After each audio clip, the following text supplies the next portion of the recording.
On Wednesday, one of Sportsnet's 960's morning show hosts, Ryan Pinder, joined Sean, Devin, and myself for some Flames talk on the Shifts and Pucks podcast. Here's a portion of that podcast. Let's start with one of the two controversies from apparently last night, because you had a tweet that said that Daryl Sutter, even without doing a press conference, wins. Then Mike Gould tweets out, and I'm not criticizing Mike Gould for this tweet, I'm just pointing this out, that it felt a little petty that Daryl Sutter decided to not do the press conference last night. And Jason LaBarbera did the press conference last night after Jacob Markstrom had one of his worst outings as a Flame. Yeah. Big deal, no big deal. Where are you at that after some thought? This is epic rancher. This is classic salty Daryl. It's perfect. It's amazing. And for guys like us, like, hey, we want things to talk about. If he just comes out there and says, yeah, we'll move on to the next one, which you could have done. I mean, nothing to talk about. But you could just see Daryl being like, well, you're in charge of the goalie. Well, you go talk to them. I didn't have anything to do with that tonight. Like, you can just see, he's an incredibly demanding guy. And I think Eric Francis had a piece with David Marcoux when he was the goalie coach of the Flames and in the Mika days. The same thing happened to him at some points. There'd be guys running the power play. If the power play was crap, they'd have to go address the media. So, I mean, you can feel like, oh, how unprofessional or whatever. Do you think Daryl cares? He's got 2 rings. It's calving season, and he doesn't need to talk with media tonight. So you can let the goalie coach talk to the guy. So, is it proper? Who cares? It's interesting. And it's classic Daryl. Like, for those familiar, I don't have to tell you, but those that don't know, the last decade or so, I've spent the most of it working with Rhett Warner, a former Flame that played under Daryl. And this is so out of the Daryl handbook. Like, there's a lot of Daryl stories. I wouldn't say we were cheerleading his return, but Rhett was dropping his name early when Jeff Ward was struggling last year. And, like, he's a cult icon in this city. Like, he can raise his hand and be the Stampede Parade Marshal, and no one's going to be like, no. Everyone's like, yeah, hell yeah, absolutely. And this year, another reason why. He's a great coach, but this is a beloved, quirky, intense, demanding coach that pretty much has success everywhere he goes. So if you don't like the way he's doing things, well, I don't think he cares because it's kind of worked for him. He's got the jewelry. It's not like he needs to adapt at this point, right? I'm just surprised that he didn't send out the doctor who took so long to stitch up. Did he aerate the team there? Holy. And not even like you got to connect the dots. Like last night, it's not hard. It's like I have 6-year-olds. They've been connecting the dots for years. Like there's 1, there's 2. That's easy, right? But like he just said, yeah, like as an organization, we have to get better. It shouldn't take 33 minutes. I can sew up a horse or a cow in 5. Again, I don't know how that plays in Montreal or Carolina or Miami, but in Calgary, whatever it is, Western Heritage, we're all like, yeah, he actually has sewn up a cow. That's awesome. See, it's funny though, because I kind of like I'm from that generation. I remember the good old Daryl days, following the team for years. I'm kind of like, oh, I get what Daryl's doing. Like I kind of get it, but yet I also feel that there's a generation of the newer Flames fans that are like, what the hell is this guy up to? Totally. I think first-time Daryl watchers are like, wow, like these post games are incredible. Like he's so salty. He's just crushing the media. Like every single person has been run by him at some point that's in those daily scrums. Like, what's going on? And you're like, no. This is total like classic Daryl. This is the old playbook we've seen from 03 when he arrived all the way through. He actually didn't coach that long the last time. We forget that he promoted himself up to GM and hired Jim Playfair and then Keenan. And like it was a weird, it wasn't as long. It's kind of like the Commodore thing. Everyone's like, oh, Mike Commodore Flame. He played like 20 games for the Flames in the regular season or something hilarious. Like that's it. And everyone's like, oh, you played for the Flames. Like it was a month. It was like the deadline to the playoffs, 26 playoff games or whatever it was he was healthy for. And like people are like, view him as a Flame, but yeah, people that are first-time Daryl watching, it's like, this is unbelievable. And I'm watching, like, sportscasters in Toronto, like, you really got to – these post-games are phenomenal. Like, Daryl is to the point, witty. He's got the crazy analogies, like, cushion? What cushion? Well, the cushion's a pillow with feathers. Every loss, you pull out a few feathers. Like, there's some charm in that. I don't know why, but it's awesome. And you know what? Like, Does he is he hard on guys? Yeah, but do guys know exactly where they stand with Daryl at all times? Big time. Everyone knows the role. Everyone knows exactly where they stand. There's no confusion about whether you got a check mark or an X for your performance on any given night. Now, I've self-proclaimed Daryl Sutter as the captain of this team. We don't need a captain because as long as we have Daryl. What do you think about that? Well, he's the identity. Like if you were to tell someone, okay, like I saw the Flames play last year. I just came out of a coma. I'm feeling good. Thanks for asking. But like, how are the Flames good? You'd be like, oh, geez, like I guess everyone had down years last year and they made some ads that weren't really that sexy. They're physical. You know what it is?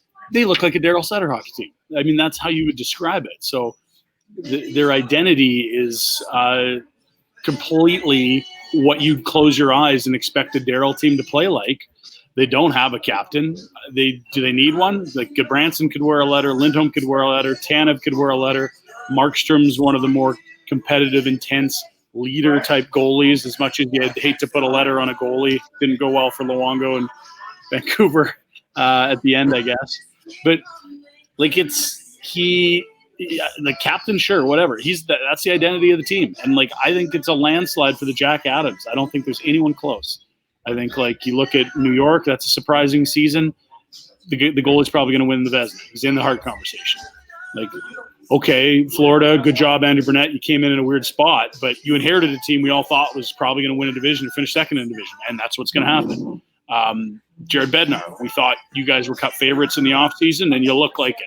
So not that they did bad jobs, but it's always been an award for who's exceeded expectations or like, wow, I didn't like this is crazy. Who saw this guy? What a great job that guy's done. And no one is close in that category for me with Daryl. And so you can call him the captain. I'll say he's the identity of the team. I know this team does not look anything like it does on the ice, personnel-wise, or in the standings without Daryl. Nope, not for years. And it almost, and I always remember you specifically talking about how much they paid a coach, because you brought that up with Gulletson, you brought that up with Peters, and they were bringing in Ward. Ward too. Like, all due respect, I'm sure they're wonderful human beings, but they just didn't have the command and control that Daryl Sutter had. Yeah, no, I would say they paid market rate for Peters. They gave Bob Hartley an extension and gave him big dollars, like what he probably was worth. But when they had a guy on payroll that wasn't coaching, so when they fired Bob, when Peters had to go, they just kind of looked at it and said, well, who's the next best up-and-coming young guy? And here's the thing about up-and-coming next guys. No one knows who they are. Yeah. You know, like everyone's been touted as that their first job, and then – you know, like Travis Green was the next great upcoming guy. Don Hay was the next up-and-coming guy. Like, there's a list of hundreds of these guys. The one thing with Daryl or Alain Vigneault or Peter Laviolette or Bruce Boudreau, there's an established track record, and you know how it's going to work at the NHL level. And while they had guys on payroll that were getting paid to not work, they weren't really comfortable doing that.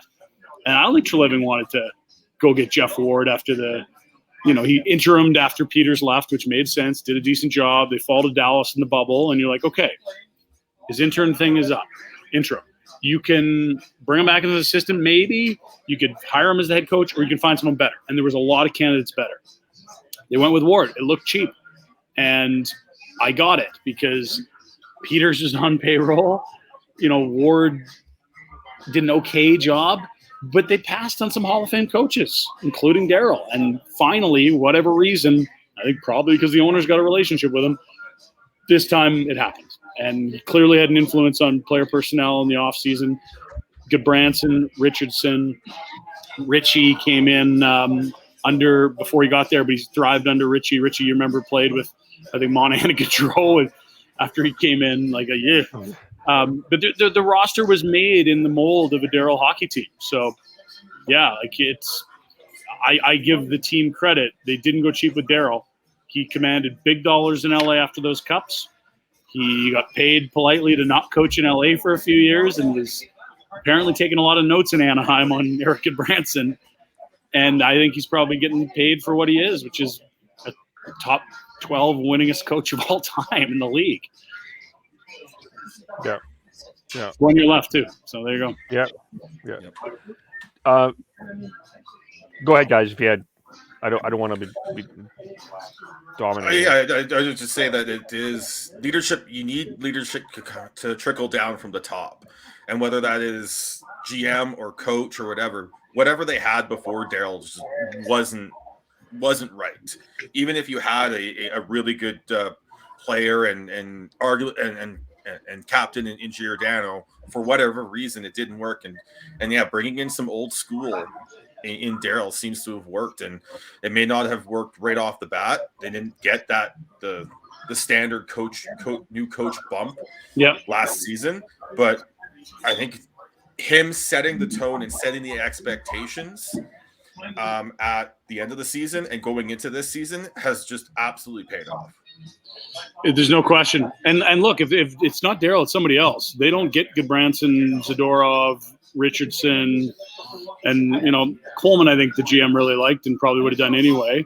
And that's not like, hey, Daryl's the GM, this is all a big smokescreen. No, if you're the GM and this might be your last hire, you better get guys that fit the coach's system and identity. So yeah, if it wasn't Daryl, I think this team looks totally different. You might be playing way more high skill. You're definitely softer. I don't know. Like it's an entirely different group. But you're right. It's a philosophy and a work ethic, and I guess it's an ethos that comes from Daryl down. And you've got Kirk Muller beside him learning. You've got some continuity in the coaching staff, guys that were in Stockton before, and Cale McLean and Ryan Huska. And you've got some guys that have played for Daryl, have won cups, and play the way that he likes to play. And so you can't, as a star player, kick your feet up and not show up until the second period if you see, 6-7 guys working their tails off, running guys through the walls. So I think that's what you said is dead on. Would you like to comment on what Pinder said? Let us know. Follow us on Twitter at Shifts and Pucks, Facebook.com Shifts and Pucks, YouTube.com Shifts and Pucks, Twitch.com Shifts and Pucks.